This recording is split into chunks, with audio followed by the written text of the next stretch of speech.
성령의 메인 삶이란 제목으로 말씀을 드리겠습니다. 신앙인의 삶은 소위 이성적인 삶을 사는 사람들이 아닙니다.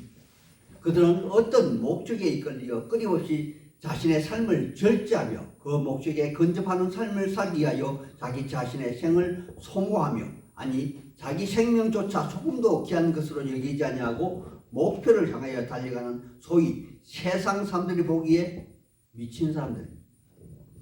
이들의 삶은 소위 이 땅에서 행복을 추구하는 삶도 아니요, 그러므로 이 땅에서 건강하게 사는 그러한 삶도 아니요, 물질의 풍요를 갈구하는 삶도 아니요, 마음의 평강을 추구하는 그러한 삶도 아니며, 무턱대고 다음 생을 위하여 모든 것을 희생하는 그러한 삶도 아닙니다.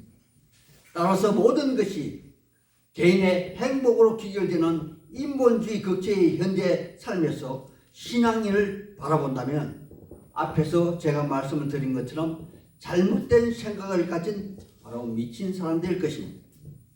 저는 최근에 아주 가까운 사람들이 육체의 생명을 다하는 것을 보았습니다.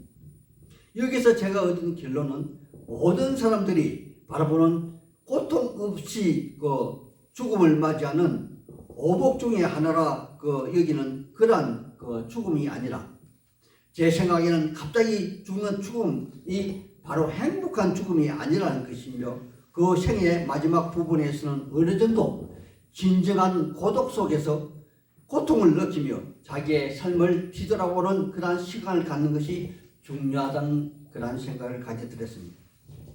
왜냐하면 그 무엇보다 소중한 자신의 삶을 정리하는 시간이 필요하다는 생각에서입니다. 여기 오늘 우리는 본문을 통하여 오직 복음에 미친 한 사람을 보게 됩니다. 그는 이제 자신이 설정한 3차 여행을 마무리하고 다시 예루살렘으로 돌아가려 합니다. 그는 그에게 주어진 소명대로 유대인 그리스도인과 이방인 그리스도인의 연합을 위한 헌금을 가지고 고린도 교회에서 배를 타고 빨리 돌아와 예루살렘에서 유월절을 맞이하기를 원했지만, 자기를 헤아리는 유대의 음모 때문에 처음에 왔던 육로의 길을 택하였고 50일을 늦추어 오순절에 도착하려 하였으나 자꾸만 늦어지는 여행길에 그는 마음을 졸이고 있습니다. 하지만 그럼에도 불구하고 드로아에서 유두고의 사건 이후 다른 일행들은 배를 타고 아소로 갔고, 그 자신은 홀로 직선거리로 32km나 되는 육로의 길을 택하여 혼자만의 시간을 가지고 있는 것입니다. 하나님의 사람들이요, 우리의 인생의 보편적인 모든 사람 모두는 자신이 어떤 중요한 일을 행할 때는 거의 대부분의 사람들의 혼자만의 시간을 통해서 자신의 마음을 다잡고 또 결단하는 그런 시간이 필요한가 봅니다. 바울사도는 여기 23절에 자신이 가고자 하는 예루살렘에 도착하면 결박과 환난이 따른다는 각성에서 여러 하나님의 사람들이 전해주는 성령님의 증언이 있음에도 불구하고, 아니 그 누구보다도 자신도 너무도 잘 알고 있음에도 불구하고 자신이 그 길을 가야만 하는 결단을 굳히고 있는 그러한 혼자만의 시간을 갖고 있는 것입니다. 그래서 혼자만의 여행을 통하여 최종적으로 자기 자신이 내린 결정은 이 본문에 나타난 대로 이러합니다. 우리 같이 24절을 한번 보겠습니다. 24절 보았으면 같이 한번 읽어보겠습니다. 24절입니다.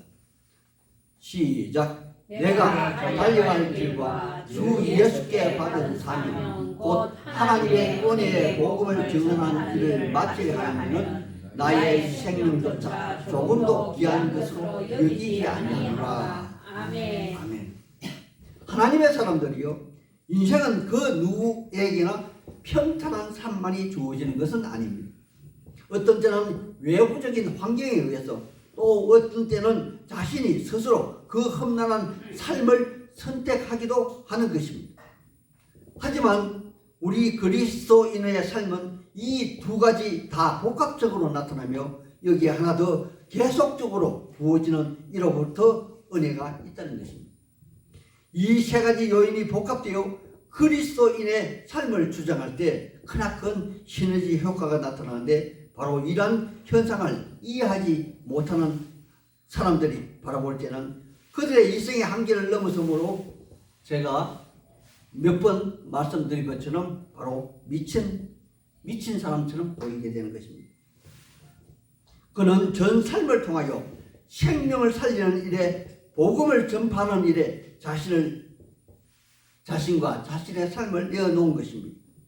19절에 보면 모든 겸손과 눈물이며 방해하는 방해꾼들의 강제로 말미암아 당한 시험을 참고 인내하며 소망을 가졌다고 기록하고 있습니다.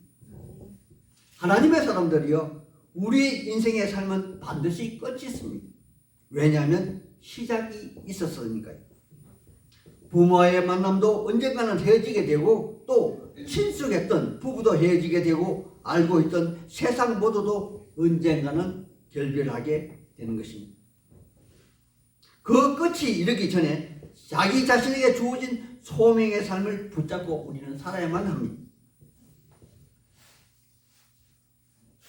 진정으로 예수 안에 들어오면 끝이 있는 자기의 삶을 발견하게 되고 그곳에서부터 출발하여 자기 자신의 소명의 삶을 깨닫게 되는 것이며 그때부터 바로 목적이 있는 삶을 살아가게 된다는 것입니다.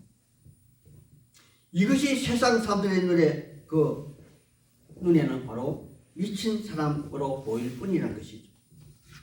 여기 바울은 그동안 모든 겸손과 눈물로 사귀었던 에베소 교회 사람들이 마냥 그리웠습니다.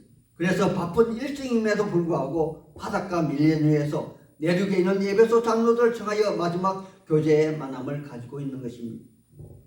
하나님의 사람들이요, 자신의 한계를 깨닫고 끝이 있는 삶을 발견한 사람이 그가 가장 많은 애정을 가지고 목회한 에베소 교회에서 설교할 때 그냥 입에 발린 사탕 발림의 말씀만 했겠습니까?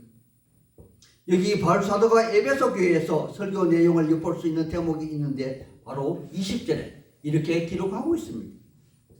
유익한 것은 무엇이든지 공중 앞에서나 각 사람의 집에서나 꺼리낌 없이 여러분에게 전하여 가르쳤고 유대인과 헬라인에게 하나님에 대한 회개와 우리 주 예수에 대한 믿음을 증언한 것이라.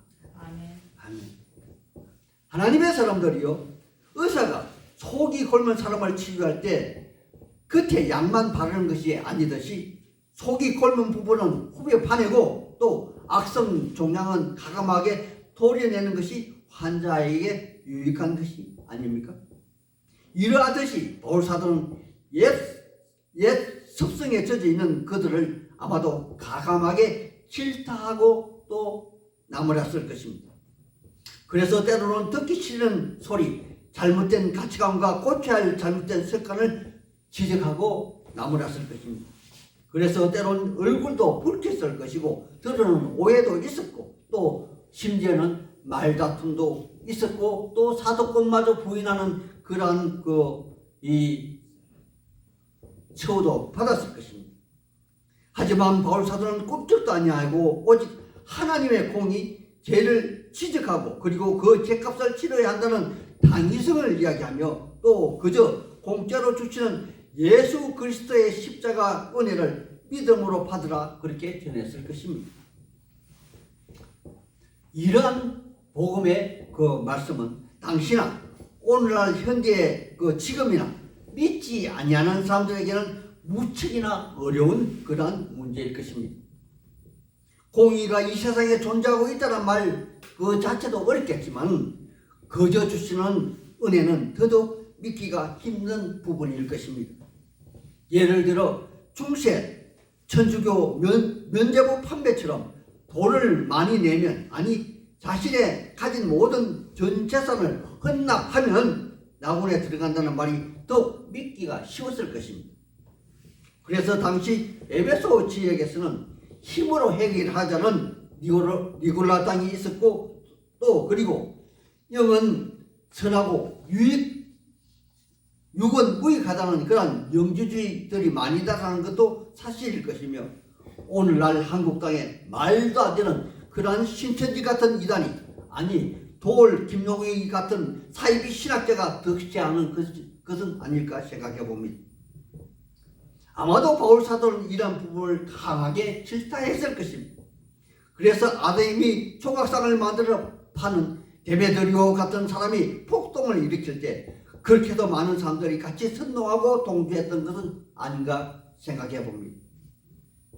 이렇게 많은 애정과 눈물로 목회한 사도 바울은 여기 에베소 장로들을 밀레교에서 초청하여 어쩌면 생애의 마지막 만남을 가지며 그들에게 당부의 말을 전하고 있는 것입니다.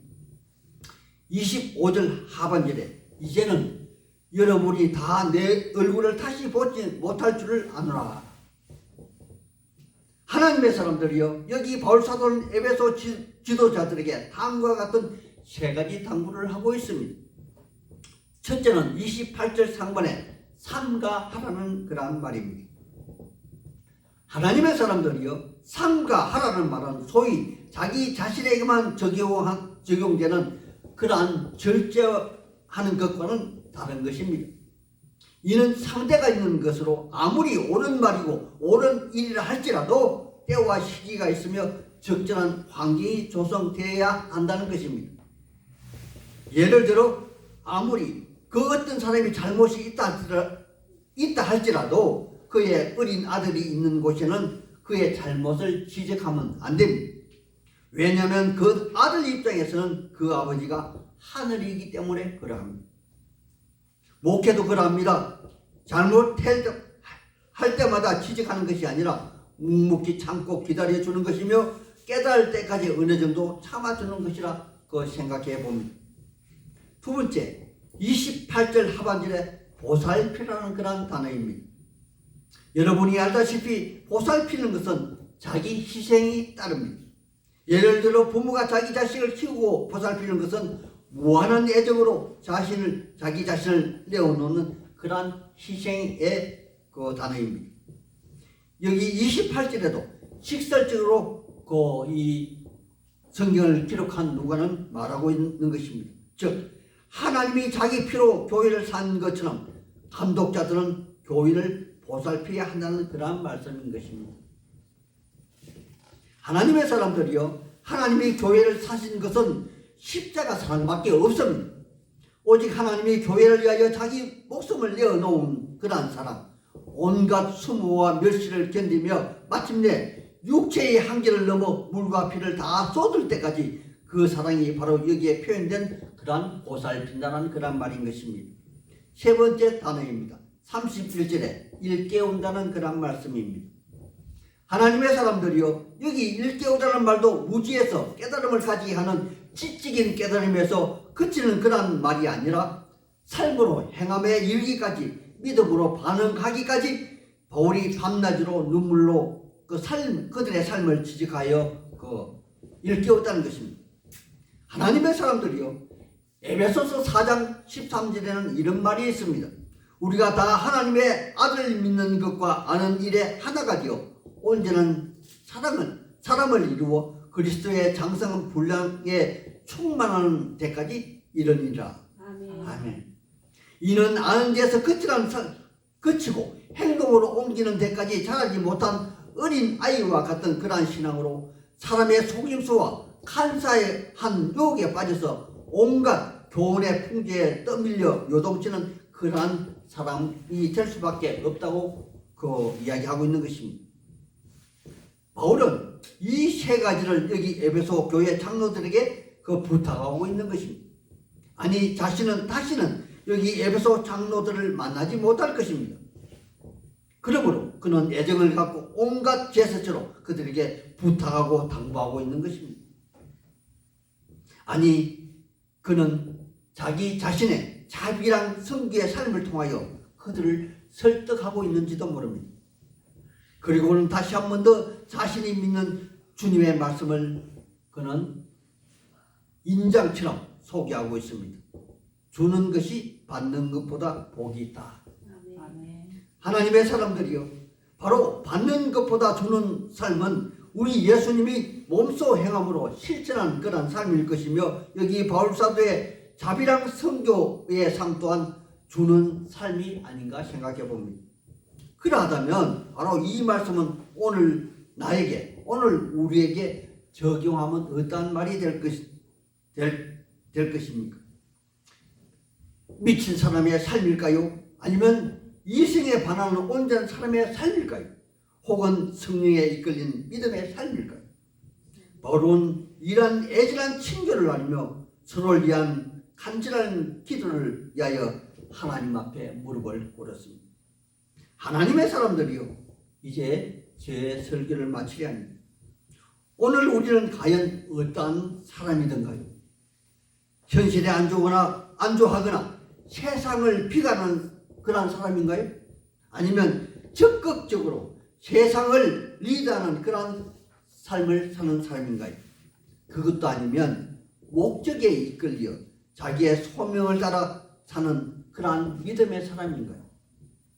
여러분 모두는 이 세상에서 이 세상 모든 어떤 사람들이 어찌할 수 없는 세상이 감당하지 못하는 하나님의 사람임을 자각하시고 오는 한 주간도 힘있게 살아가시기를 우리 주 예수 그리스도 이름을 받들어 소망하고 축복하는 바입니다. 아멘.